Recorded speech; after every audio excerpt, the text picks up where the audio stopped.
Hello, my name is Jessica Steele, and this is my Truman Elementary case study for AEP 858. Category 1, Problem Identification and Analysis. First, we're going to look at some things we already know. Truman Elementary School is a K-8 school in Kansas that hosts approximately 700 students. 15% of the students in our building qualify for free and reduced lunches. And about 5% of our students primarily speak another language at home, typically Spanish.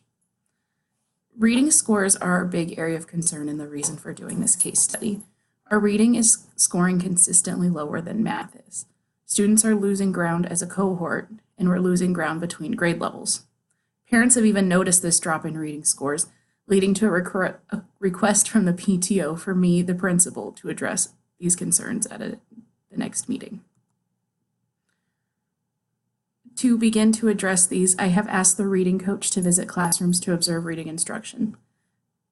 Her observations found that typically only 1 hour of our school day is spent on literacy instruction, and this instruction is primarily done in whole group settings, and teachers are placing small emphasis on strategic reading strategies, if they're even addressing those strategic reading strategies at all. It has been recommended that we revise our curriculum and our standards to focus on phonics and phonemic skills, reading comprehension, as well as reading and writing taught together as a whole. Now, in order to make these changes, it will require extensive staff trainings and professional development meetings. Luckily, a grant has now been made available from the State Department of Education to help schools implement research-based reading programs. In order to qualify for this grant, their criteria includes need, so they look at schools' poverty levels, preparation, what we have done to get ready to change. They want schools to have found a research-based curriculum, and they look at our budget activities over the last few years. Grants can be awarded anywhere from $200,000 to $350,000. Now, in order to address this reading issue that we're finding at Truman Elementary School, we need to know what are some research-based reading curriculums? How do our scores compare to other elementary schools in the district? Does our free and reduced percentage meet the need-based qualifications in order to receive the grant? And what funds do we have available to purchase curriculum in the event that we are not awarded a grant? The major problem we are facing at Truman Elementary is a decline in student scores in reading testing. Our teachers are not implementing effective, up-to-date reading instruction, and parents are expressing displeasure with the instruction taking place in our schools. So next, we will look at a plan of action to attack these problems. The first thing I would do is gather family perception data. Then check to see if we meet grant qualifications. Third, I would increase my own knowledge regarding best practices in reading instruction.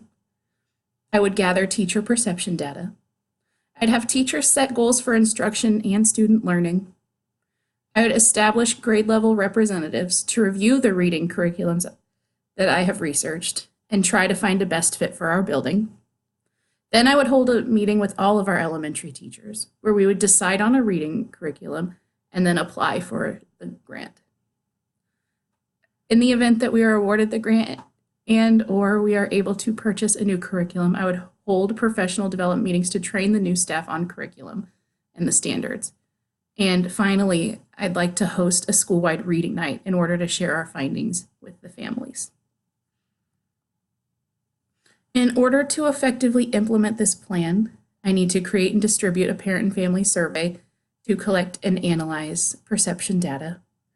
I need to have teacher representatives for each grade level come together to review research-based reading curriculums, establish a top 2 or 3 contenders, and then present it to the whole staff. And finally, I need to create and distribute a teacher survey to collect and analyze perception data from them regarding teaching and to gather information about what they feel is going well in their classrooms, as well as what they feel like they need from me and our district.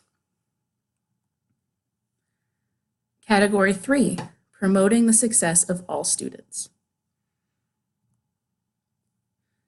The main concern during this whole case study should be what is best for the students.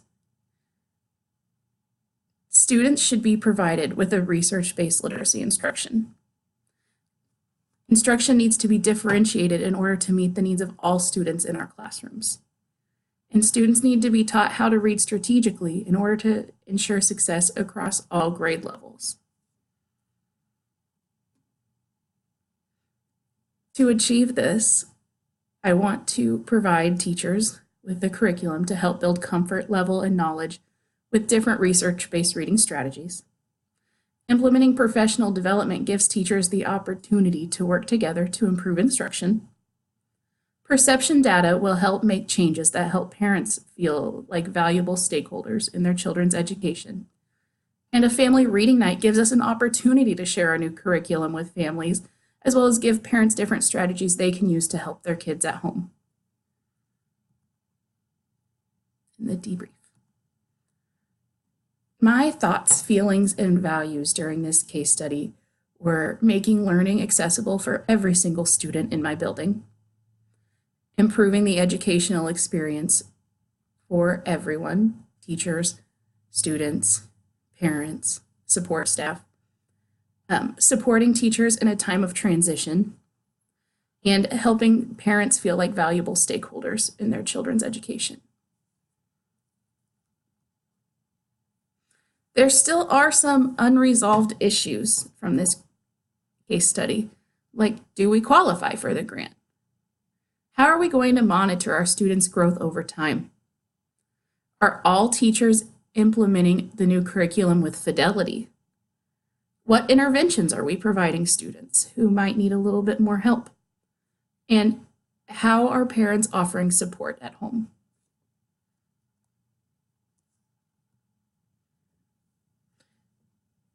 It is important to support the continuous improvement of schools.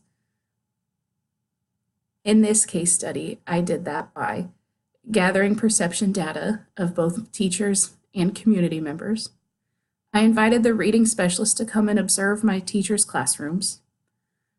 I conducted research on best practices for teaching reading to elementary school students. I hosted a reading night to engage families. And I supported the new curriculum by providing my teachers with trainings and different professional development opportunities. To address concerns, I had to utilize data from this case study that was originally collected. I did so by reviewing and analyzing testing data over the last 3 years. I utilized observations made by our district reading specialist, and I familiarized myself and my staff with research-based curriculums. To influence a positive change, I took advantage of a grant made available in order to provide higher quality education for the students in my building. I empowered teachers to make positive changes in teaching and learning. And I ensured students are receiving the best education we can provide, including an equitable learning environment for every student. This would not have been successful without maintaining an open dialogue between myself, my staff, and various educational stakeholders. In order to do that, I attended PTO meetings to address concerns with parents. I gathered perceptual data for the community members, for parents, families, and my staff. I hosted a family reading night to talk to families about our changes in curriculum and instruction. And finally, I provided parents with strategies to help their students develop literacy strategies at home. This whole thing would not have been possible without maintaining an open dialogue amongst everybody, myself, my staff, the parents, and I found that to be the most valuable asset in ensuring success for all students in my building. Thank you.